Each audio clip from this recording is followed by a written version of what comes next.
Undoubtedly अनुज भाई, जब गिरे कम थे तो ऊपर आने की जगह भी थोड़ी कम ही रहेगी। ऑब्वियसली आज रात को ट्रंप साहब क्या अनाउंस करते हैं वो भी हमें देखना बाकी है। बट अब मार्केट का दारोमदार धीरे धीरे अर्निंग्स की तरफ बढ़ता जाएगा। बचपन में जो हमने कहानी सुनी थी, बाघ आया बाघ आया बाघ आया, finally market will get used to बाघ आया। शॉर्ट टर्म में मार्केट वोटिंग मशीन की तरह है। न्यूज फ्लोज ये सब प्राइस को डिटरमाइन करते हैं। मीडियम टू लॉन्ग टर्म में मार्केट वेइंग मशीन की तरह है। फंडामेंटल्स प्राइस को डिटरमाइन करेंगे।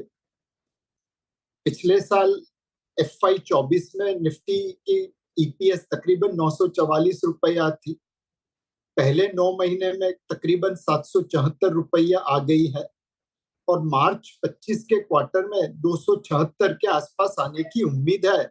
तो 1050 की अर्निंग FY25 की तो जेब में लगती है।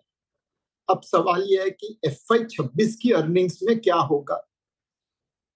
10% ग्रोथ आएगा, 15% आएगा, 12% आएगा। आज के माहौल में ये कहना थोड़ा मुश्किल है। बट एक जो सनरेज दिखता है ये डार्क क्लाउड्स में, वो कंजम्पशन रिलेटेड है। 1 अप्रैल से फाइनेंस मिनिस्टर ने जो तोहफा दिया 1 लाख करोड़ का टैक्स रिबेट का, वह इकोनॉमी में प्ले करना चालू करेगा। अप्रैल महीने में जब सैलरी स्लिप आएगी तो टीडीएस थोड़ा कम कटेगा।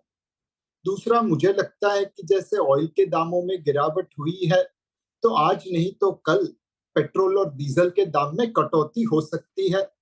उसका भी थोड़ा benefit car owners, two wheeler owners की जेब में पहुंचेगा। तीसरा, आरबीआई ने कुल मिला के 50 बेसिस पॉइंट रेट काटी है तो ईएमआई बर्डन भी थोड़ा कम होगा। $1 ट्रिलियन से ज्यादा की auto, housing, personal loan consumer balance sheet पे है। आधा टक्का ब्याज गिरता है तो पैसा जेब में आता है।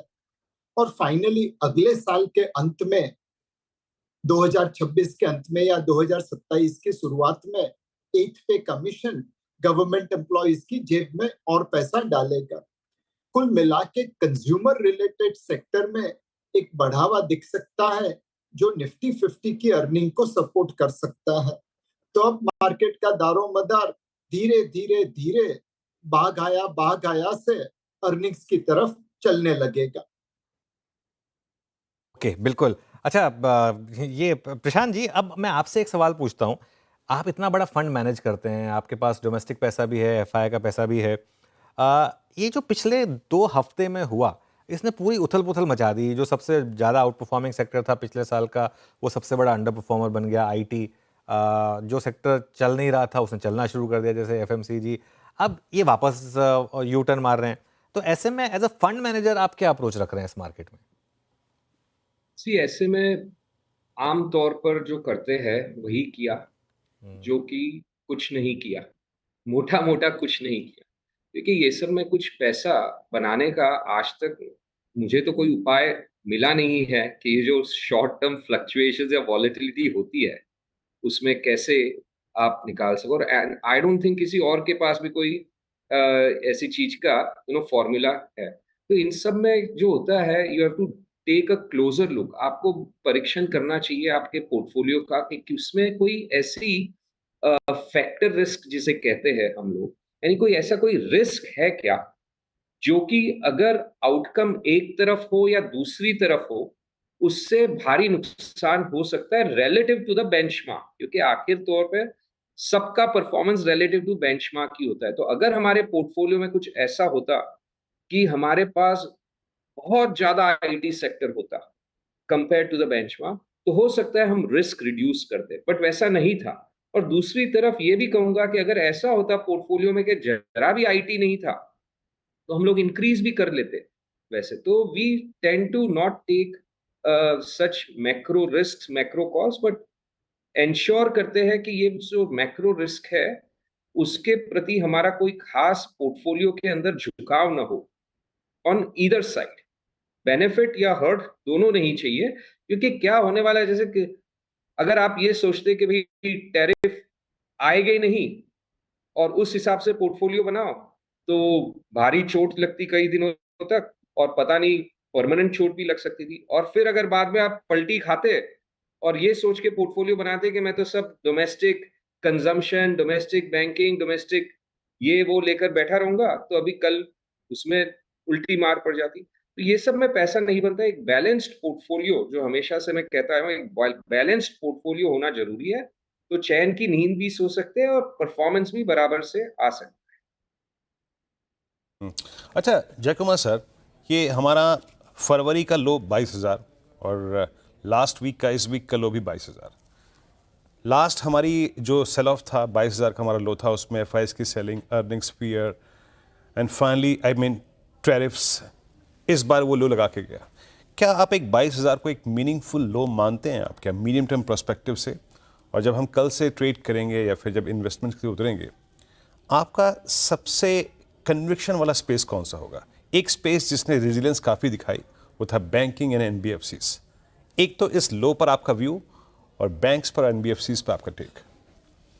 दो चीजें हैं इसमें कि मैं तो even before this tariff tantrum मैं ये मानता आया था कि 21,900 22,000 का जो लो देखा था वो बहुत ड्यूरेबल लो होगा, जो मैंने मतलब एक नहीं दो बार कई बार बोला है। उसके बाद 24,000 जाके वापस ये लो टेस्ट करने को हुआ जब एक बहुत बड़ा नया फैक्टर आया जो टैरिफ, जिसने पूरी दुनिया में उथल पुथल मचा दी, जिसके बावजूद ये लो अभी तक के लिए तो होल्ड आउट किया, इसने किया है। तो मैं ये मानता हूं कि ये 21,800 22,000 का ये जो रेंज है, ये बहुत बड़ा फ्लोर मार्केट के लिए बन सकता है। हालांकि कोई पागल ही होगा जो ऐसा एक प्रेडिक्शन करेगा ऐसे अनसर्टेन टाइम्स में, बट फिर भी एक व्यू बता रहा है कि ये लो भले ही टूटता भी है, मेरे हिसाब से एक दो दिन से ज्यादा टूटेगा नहीं। ब्रॉडली स्पीकिंग इंट्राडे में ही ये लो टूट के वापस इसके ऊपर बंद हुआ था। सो टेक्निकली आई फील ये बहुत बड़ा सपोर्ट है मार्केट के लिए। जहां तक एनबीएफसी और बैंक्स का सवाल है, ये सेक्टर क्योंकि इसमें टैरिफ्स का ना कोई इम्पैक्ट है, यस उसमें एक बहुत बड़ा इम्पैक्ट है कि world over people are seeing dollar interest rates move around and currencies move around to adjust for any interest rate fluctuations. तो मुझे लग रहा है कि ये आज से लेके अगले एक साल में ये जो रीफाइनेंसिंग रिस्क जो बोलता हूँ, जो यूएस डॉलर या यूएस गवर्नमेंट का है, जब तक ये खत्म ना हो, overseas exchange rates will be the place we should keep our eyes on. And the dollar rupee has gone up to 88, came back to 85, it's now gone back to 86.5. तो इसमें क्योंकि ये डर आज के दिन है कि countries like China will start devaluing to compensate for the tariffs, तो वो एक नेक्स्ट मूव हो सकता है ये टैरिफ वॉर में। लेकिन अगर ये दोनों अलग रखते हैं तो बैंकिंग और फाइनेंशियल सर्विसेज सेक्टर एक स्पेस है जिसमें एनबीएफसीज में मुझे इतना इंटरेस्ट नहीं है, क्योंकि मुझे लगता है कि एनबीएफसीज के पोर्टफोलियोज वगैरह banks will start buying more and मोर।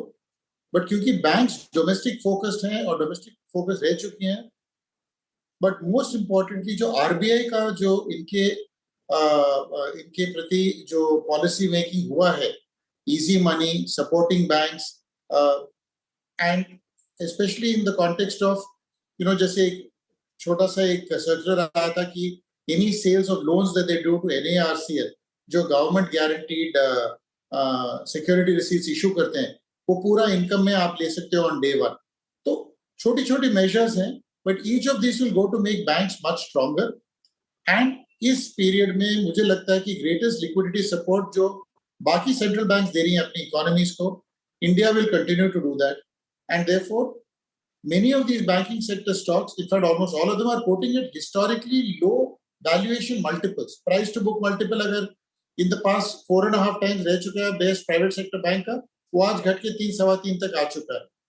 छोटे प्राइवेट सेक्टर बैंक जो 1.5 टाइम बुक पे कोट करते थे, आज 0.7 0.8 में।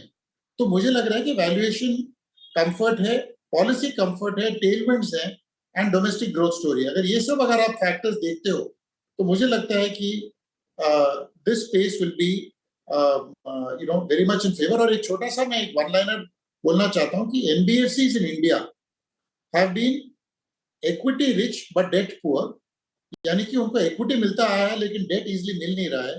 Banks in India are equity poor but debt rich, or have been equity poor but debt rich. यानी कि जो equity NBFCs ने raise किया है, if NBFC portfolio start coming into banks, that equity can be used by banks to leverage 8, 9, 10 times जो NBFCs even 4 times leverage कर नहीं पा रहे. तो एक बहुत बड़ा ये tailwinds बनेगा banks के लिए. So these are the 4-5 reasons that I like this space, and I think it will lead the next rally in the markets. बिल्कुल बिल्कुल. एक काम करते हैं, हमें एक ब्रेक लेने की ज़रूरत है. हम नॉन स्टॉप चले जा रहे हैं. एक छोटा सा ब्रेक लेकर हम वापस लौटेंगे. लेकिन सेक्टर्स की बात हुई है तो इस ब्रेक के बाद एनालाइज करेंगे कि अभी भी एक दो सेक्टर्स हैं जहां पर थोड़ी अनसर्टेनिटी है. वहां कैसे आपको इन सेक्टर्स में अपने आप को प्लेस करना है, इन सब पर बातचीत होगी इस छोटे से ब्रेक के बाद.